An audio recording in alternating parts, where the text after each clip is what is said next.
सास के साथ सोने वाली बहू। रजनी और अमर की शादी को अभी कुछ ही महीने हुए थे। अमर अपनी पत्नी रजनी से बहुत प्यार करता था। शुरू के कुछ दिन तो सब कुछ ठीक ठाक चलता रहा, लेकिन फिर छोटी छोटी बातों पर अमर और रजनी का झगड़ा होने लगा। अरे, तुमने फिर से गीला टॉवेल बेड पर डाल दिया। कितनी बार तुमसे कहा है कि सारा बेड गीला हो जाता है। गुस्सा क्यों कर रही हो? गलती हो गई मुझसे, अगली बार ध्यान रखूंगा बस। हर बार पर बस यही कह के चल देती हूँ। सारा दिन सफाई तो मुझे करनी पड़ती है ना। देखो रजनी, इस तरह नाराज मत हो।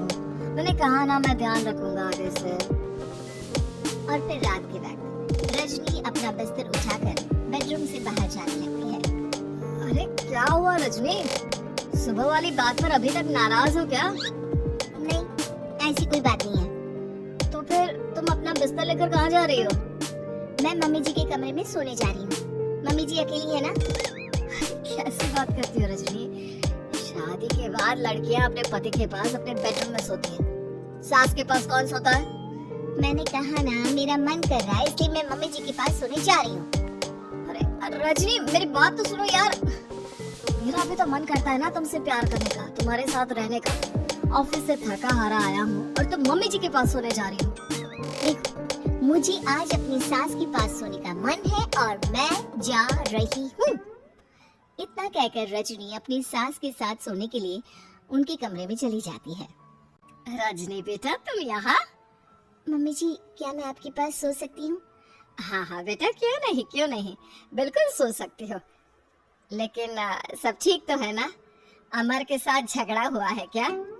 नहीं नहीं मम्मी जी, मैं रोज रोज इनके साथ उस कमरे में सोकर बोर हो चुकी हूँ। थोड़ा सा चेंज हो जाएगा इसलिए आपके पास सो जाती हूँ। आपको कोई ऐतराज हो तो बता दीजिए। अरे नहीं नहीं बेटा, ऐसी कोई बात नहीं, सो जा। और फिर अगले दिन। अमर बेटा, तुम्हारा रजनी के साथ कोई झगड़ा हुआ है क्या? नहीं तो मम्मी, ऐसे तो कोई बात नहीं है। क्यों, क्या हुआ? अरे वो कल रात मेरे कमरे में सोने आ गई थी तो मुझे लगा सब ठीक तो है ना बेटा? नहीं मम्मी जी, वो ऐसे ही बस उसका मन किया होगा। कह रही थी कि मम्मी अकेली है इसलिए आपकी चिंता हो रही थी। पर अगली रात को फिर से रजनी अपना बिस्तर उठाकर सास के कमरे में पहुंच जाती है। रजनी बेटा, आज फिर से मेरे पास सोने आ गई।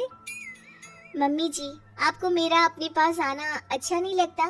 अगर ऐसी बात है तो मैं बाहर ड्राइंग रूम में चली जाती हूँ। अरे नहीं नहीं बेटा, ऐसा कुछ नहीं है।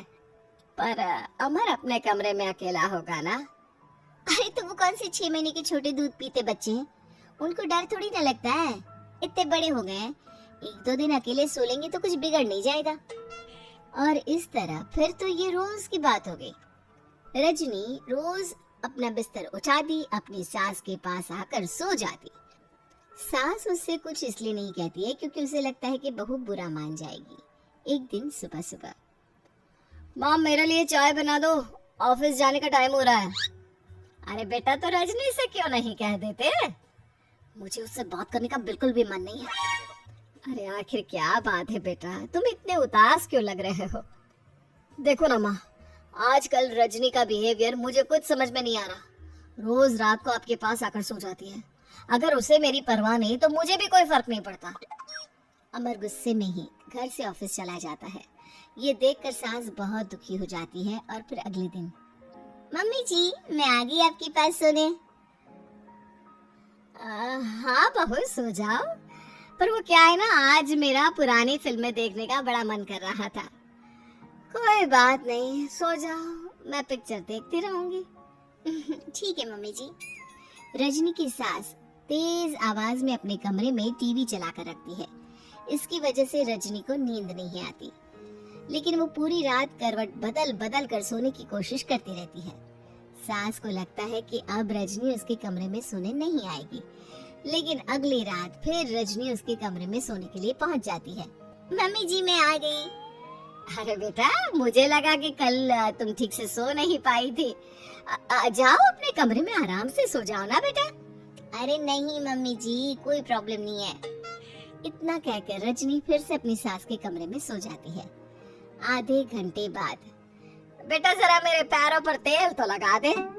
ठीक है मम्मी जी। रजनी अपनी सास के पैरों पर तेल लगाकर जैसे ही सोने लगती है, आधे घंटे बाद फिर से। बहू, मेरे सर में बहुत दर्द हो रहा है, जरा मेरा सर तो दबा दे। ठीक है मम्मी जी, दबा देती हूँ। बहुत जोर से नींद आ रही है। अपनी सास का सर दबाकर रजनी फिर से सोने की कोशिश करती है, पर आधे घंटे बाद फिर से। अरे बहू, बड़ी जोर से प्यास लगी है बेटा, जरा किचन से पानी तो लेकर आ। अरे मम्मी जी, जैसे ही नींद आने लगती है खुशबू आग लेती है। रजनी चुपचाप जाकर किचन से पानी लेकर आती है। इस तरह रजनी की सास पूरी रात हर आधे आधे घंटे पर उसे किसी न किसी बहाने से जगाती रहती है। रजनी परेशान हो जाती है। सास को लगता है कि इस बार वो उसके कमरे में सोने के लिए बिल्कुल नहीं आएगी, लेकिन अगली रात फिर से रजनी वहां पहुंच जाती है। मम्मी जी, आज मैंने आपकी दवाई, पानी सब कुछ लाकर रख दिया है।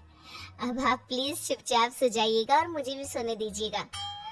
देखिए, 2 रातों से ना मैं सो ही नहीं पाई हूँ। अच्छा ठीक है बेटा, सो जा। थोड़ी देर के बाद रजनी की सास बहुत जोर जोर से खर्राटे लेना शुरू करती है। खर्राटे इतने तेज होते हैं कि रजनी के कानों में दर्द होने लगता है। हे भगवान, मम्मी जी को क्या हो गया है? क्या करूँ, कहाँ जाऊँ मैं? परेशान होकर रजनी वापस अपने कमरे में जाती है। रजनी, आज तो बहुत दिनों के बाद अपने बेडरूम में सोने आई हो। आ जाओ आ जाओ, वैसे भी तुम्हारे बिना मेरा मन नहीं लगता। क्या करती, तुम्हारी मम्मी के खर्राटों ने तो मेरी नींद उड़ा कर रखी है। अब मुझे यहीं पर सोना पड़ेगा। अगली सुबह। अरे रजनी बेटा, रात को कहाँ चली गई थी? मैं तुम्हें कितना ढूंढ रही थी, मैं तो डर ही गई थी, मेरी बहू न जाने कहाँ चली गई। कहाँ जाती मम्मी जी, अपने कमरे में गई थी। और आजकल ना आप मुझे जानबूझकर बहुत परेशान करती हैं। अगर मुझसे कोई गलती हो गई हो तो सीधे सीधे क्यों नहीं कह रही हैं? 3 रात हो गई है, मुझे ठीक से नींद भी नहीं आती। रजनी, ऐसे क्यों बात कर रही हो? मम्मी ने क्या कर दिया? आप अपनी मम्मी से क्यों नहीं पूछती? मैं बहू हूँ तो क्या इसका मतलब ये है कि दिन भर काम करो और रात में भी चैन से ना सो?